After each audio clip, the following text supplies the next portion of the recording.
now. Major Shah, let me begin with you first. What is your first reaction to this news coming out of Jammu? Two minor explosions being reported. How do you react to the fact that drones have been used for the first time in this attack? And what should now we do henceforth? This is becoming a very, very dangerous precedent. Just a few months back, we had from Pakistan, they had dropped weapons into Punjab. In fact, last year, we had the chief of the Iran military. He was assassinated in Iraq by the US, in fact, for that matter.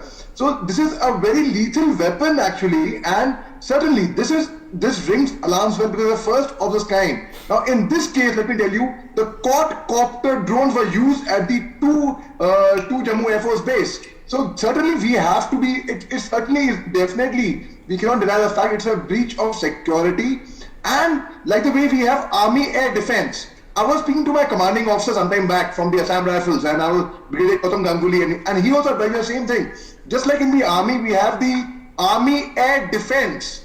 So we have the ADA. Same way, an anti-drone unit must be set up. Actually, that would be a very, very good idea. We do not have an anti-drone unit as yet, because in future there is going to be a very, very lethal weapon which can penetrate anywhere, anyhow, and it can cause a lot of destruction, a lot of damage. Now we should learn from others' mistakes as well. Now that I would definitely recommend an anti-drone unit being set up there.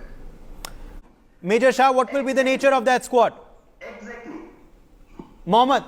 Uday, first, these low-intensity blasts are almost always trial runs to test penetrate the signals link, the blast effects, the ground preparedness, the response, etc. Now, we will never get enough time to respond to a drone attack ever. It is only a test fire initially. And also, only if there are very minor casualties we got away with. But this is definitely a wake-up call. Because a normal and ordinary gun, we cannot fire. It's very difficult to aim at the drone and to shoot down a drone. Unlike Israel, they have just come up with a technology where they use laser to drop down a drone, the K technology. Now it is similarly, I just recommended earlier, we should set up a anti-drone unit, and that would be not just it looking after the defense establishment, because this is a threat to our civil establishments as well, to our DRDO, to everyone. So certainly this is something which Pakistan has been using, cheap Chinese made drones. Now this is now a very big advantage. We have to show it. We have to react by keeping our preparedness in mind there.